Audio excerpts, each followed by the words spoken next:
सम्मानित नागरिकों नमस्कार, मैं प्रवीण मिश्रा उपस्थित हो गया हूँ तुलसी के बारे में आपको बताने के लिए।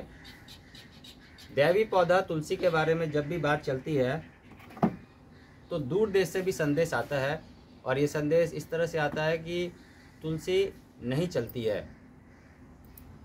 तुलसी को चलाना बहुत मुश्किल भी नहीं है और बहुत आसान भी नहीं है। यदि आप कुछ एक बातों का ध्यान रखें, ख्याल रखें, तो तुलसी बहुत ही शानदार ढंग से आपके घर में भी चलेगी।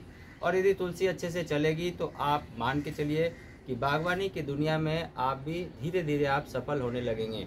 तो तुलसी को चलाना भी बहुत ज़रूरी है, क्योंकि ये अपने आप में देवी पौधा है। और भारत में ही नहीं, भारत के बाहर भी जहाँ कहीं भी लोग ये वीडियो को देख रहे होंगे तो वहाँ भी समस्या तुलसी को चलाने के लिए आती है। तो हम समस्याओं से परे बातचीत करेंगे कि तुलसी को भारत में और भारत के बाहर जहाँ पर एक्सट्रीम वेदर कंडीशन है वहाँ भी हम कैसे चला सकेंगे, इसके बारे में भी आज बातचीत चलेगी।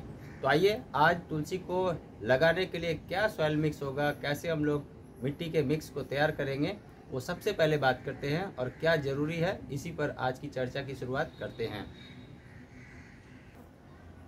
तुलसी को चलाने से पहले आपके पास गार्डन सॉइल होना चाहिए, और ये गार्डन सॉइल इस तरह का हो, ऑर्गेनिक मैटर के साथ यदि हो तो ज़्यादा अच्छा है।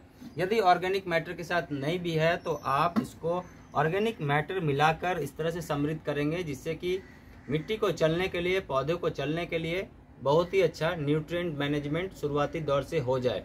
तो क्या क्या चीज़ें हैं, किस किस स्टेप में क्या चीज़ों की ज़रूरत लगती है, उस पर भी एक बार हम लोग नज़र डालते हैं सरसरी निगाह से। सबसे पहले हम लोग लेंगे मिट्टी, और मिट्टी के साथ ही हम लोग मिलाते हैं कंपोस्ट मिक्स।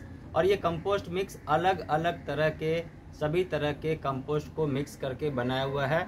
जैसे हमारे पास यदि वर्मी कंपोस्ट है, काउडंग मैन्योर है, और इसके साथ किचन वेस्ट का कंपोस्ट है, हमारे पास घर में यदि वुड ऐश का राख है, या फिर हमारे पास काउडंग केक का राख है, उपले का राख है, तो इन सभी को मिलाकर हम लोग एक परसेंटेज बनाते हैं और वो शामिल करते हैं।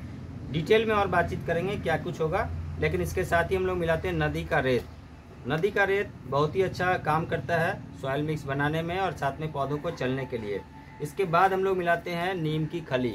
नीम की खली भी बहुत ज़रूरी है। और अब हम लोग लेते हैं पत्तों का खाद। ये सारे पत्तों का खाद जो वाइल्ड पौधे होते हैं, बड़े बड़े पेड़ होते हैं, उनसे निकाला जाता है।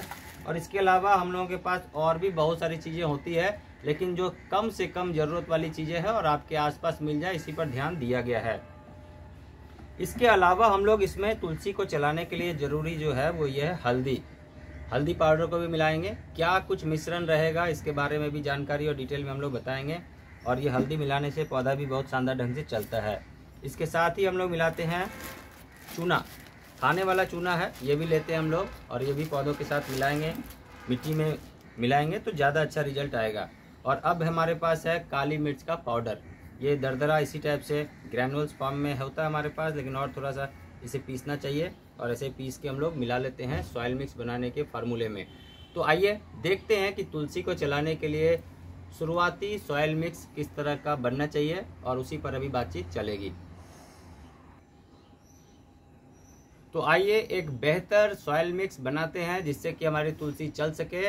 और तुलसी को चलाने के लिए ज़रूरी है कि जो शुरुआत के सॉइल मिक्स हैं, खास करके अर्बन गार्डनिंग के पॉइंट ऑफ व्यू से, तो हम लोगों को ये ध्यान रखना चाहिए कि हम लोग बहुत ही अच्छे ढंग से शुरुआती दौर में यदि पौधों के लिए आवश्यक खुराक की इंतजाम कर देंगे अपने कंटेनर में, तो हमारा पौधा भी सही चलने लगेगा। तो ये हमारे पास गार्डन सॉइल है, ये लेंगे हम 4 डब्बा। इस तरह से हम लोग एक कोई नाप तौल बना लेंगे, और ये नाप तौल बनाने के बाद ही हम लोग गार्डन सॉइल 4 डब्बा ले लेंगे। डब्बे का साइज कोई भी आप ले सकते हैं, और इसी तरह से हम लोग एक तौलने का पैमाना यदि शुरुआत से बना लेंगे तो ये भी कारगर हो जाएगा। या फिर आप ले सकते हैं 10 किलो मिट्टी। इसके बाद हम लोग इसमें मिलाते हैं कंपोस्ट मिक्स। तो अब हमारे पास अलग अलग टाइप के कंपोस्ट हैं, तो सभी को मिलाने के बाद 1 डब्बा तक हम लोग मिला सकते हैं। ये लगभग बेसिक हम लोग 1 डब्बा तक ले लेंगे। 2-3 तरह का सॉइल मिक्स है, 2-3 तरह का कंपोस्ट मिक्स है, तो इसे 1 डब्बा तक ले लेंगे। अब यहाँ हम मिलाते हैं इसमें नदी का रेत, और ये भी 1 डब्बा तक का हमारा होना चाहिए। 1 डब्बा नदी का रेत भी हमने मिला दिया। और अब बात करते हैं नीम की खली का।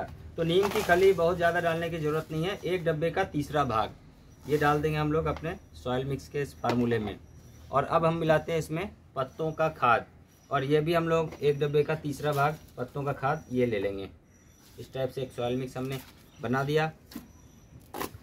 यहाँ ज़रूरत है कि सॉइल मिक्स बनाने के लिए पूरे इस प्रक्रिया को समझें कि ये कैसे काम करता है। पौधों को चलने के लिए जो बेसिक खुराक चाहिए, खास करके एनपीके का जो सोर्स है वो नेचुरल वे में, प्राकृतिक तरीके से वो हमें यहाँ पर डालना ज़रूरी है, जिससे कि पौधे स्वस्थ होकर शुरुआती दौर से ही अच्छे चलने लगे। और इसीलिए ये सारी चीज़ों को डालकर एक सॉइल मिक्स अच्छा किस्म का बनाया गया है।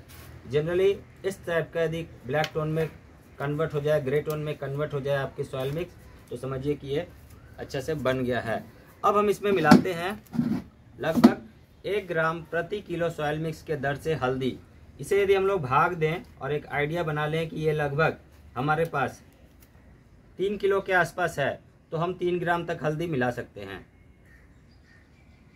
आप तौल से भी कर सकते हैं। इस टाइप से आप कोई तौलने का पैमाना हो, बड़ा छोटा किसी भी साइज का, या मेजरिंग स्पून आता है उससे भी आप तौल सकते हैं। इसके साथ ही अब हम मिलाएंगे इसमें चूना, खाने वाला चूना मिला लेंगे। खाने वाला चूना भी हम लोग मिला लेते हैं 1 ग्राम प्रति किलो सॉइल मिक्स के दर से, और ये भी बहुत अच्छा परफॉर्म करता है। चूना डालने का क्या फ़ायदा है आगे आपको बताया जा रहा है। और अब हम मिला रहे हैं इसमें काली मिर्च का पाउडर, और ये भी लगभग 1/2 ग्राम प्रति किलो सॉइल मिक्स मिला लेने से हमारे मिट्टी में बहुत ही अच्छा एक बदलाव आता है, और पौधे भी चलते अच्छे हैं, और बहुत सारे कीड़े मकोड़े, फंगस, फफूंद भी इससे सुरक्षा पौधों को मिल जाता है। अच्छे से मिक्स को करना ज़रूरी है। सॉइल मिक्स को हम लोगों ने बहुत ही अच्छे ढंग से बनाया है। ये पूरी जानकारी आपको देसी तरीके से दी जा रही है। आप कहीं भी रहें, पूरे देश में या विदेश में भी कहीं भी, और आपके पास जो भी उपलब्ध साधन है उनसे आप आगे बढ़ सकते हैं, उनसे आप शुरुआत कर सकते हैं। जो कुछ भी साधन आपके पास उपलब्ध यदि नहीं है तो आप परेशान बिल्कुल भी ना हो। जब आपके पास साधन आ जाए फिर आप उन साधन को ऐड भी कर सकते हैं, या बाद में कभी आप फिर से यदि तुलसी लगाना हो तो उसकी तैयारी इसी तरह से बेस फाउंडेशन सॉइल मिक्स का बना के भी कर सकते हैं। तो अगले चरण में देखते हैं कि ये सॉइल मिक्स हमारा बन गया, और अब हम पौधे को कैसे लगाते हैं। तुलसी को यदि इस तरह के पॉट में लगाना हो तो आप मान के चलिए कि बहुत ज़्यादा परफोरेटेड है, बहुत ज़्यादा सुराख बना हुआ है। और यदि आप कोई नया पॉट लेते हैं उसमें सुराख करके सबसे पहले नीचे में डालते हैं लकड़ी का कोयला, या फिर ईंट की टिकरी, या फिर कोई अर्दन पॉट की टिकरी, और उसके बाद हम लोग उसके बाद डाल देते हैं 1 लेयर सूखे पत्ते डाल देने के बाद 1 लेयर डालते हैं उसमें कोकोपीट। लेकिन यहाँ मैं बता रहा हूँ इस फॉर्म में कि जो यहाँ पर हमारे पास पॉट अवेलेबल है इसी पॉट के अकॉर्डिंग बता रहे हैं।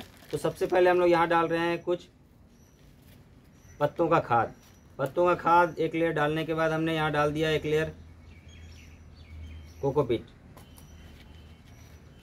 और पत्तों का खाद डालने के बाद ये सॉइल मिक्स हमने डाल दिया लगभग 50% तक, जो भी हमारे पास ये पॉट का साइज है। और अब हम चुनाव करेंगे अपने तुलसी को लगाने के लिए स्वस्थ पौधे का। स्वस्थ पौधे का चुनाव करने के बाद ही हम लोग इसमें जाते हैं कि ये हमारे पास जिस भी फॉर्मेट में आया हो उससे पॉलीथीन के सीट से हम लोग निकाल लेंगे, पॉलीथीन के इस बैग से निकाल लेंगे, और ज़्यादा रूट को डिस्टर्ब ना करते हुए इसमें हम लोग पुटअप कर देंगे। और अब हम सॉइल मिक्स जो भी बनाया है इसे लगभग भर देंगे इतना, जिससे कि ये एडजस्ट हो जाए। और ये सॉइल मिक्स का भरा जाना 70% तक है। जो भी आप पॉट का साइज लेंगे उसमें आप लगभग 70% तक डाल दीजिए, और इस तरह से एयर टाइट कर दीजिए। ये छोटे पॉट में बताया जा रहा है, आप छोटे पॉट में भी लगा के रख सकते हैं। और ये छोटे पॉट में लगभग 21 दिन तक रखिए। इसके बाद जब ये सेट हो जाए तो पूरे रूट बॉल के साथ निकाल कर आप बड़े से बड़े पॉट में भी शिफ्ट कर सकते हैं। और अब आइए देखते हैं तुलसी को लगाने के बाद का जो रिजल्ट आया है वो ये है। गर्मी में भी तुलसी को लगाया गया था देखने के लिए कि लोग ये शिकायत करते हैं कि गर्मियों में तुलसी नहीं चल पाती है, तो हमने इसे मई के महीने में लगाया था और रखा था अपने पास संभाल के।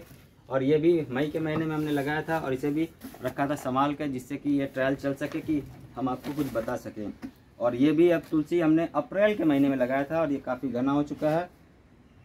एक बात और भी है कि जब भी आप देखें कि काफ़ी घना हो रहा है और इसमें बहुत सारे सीड्स बनने लगे हैं, फ्लावर्स आने लगे हैं, तो इनको कटिंग करना भी ज़रूरी है। यदि आप ऐसा नहीं करते हैं तो आपके पौधे का चलना काफ़ी मुश्किल होता है।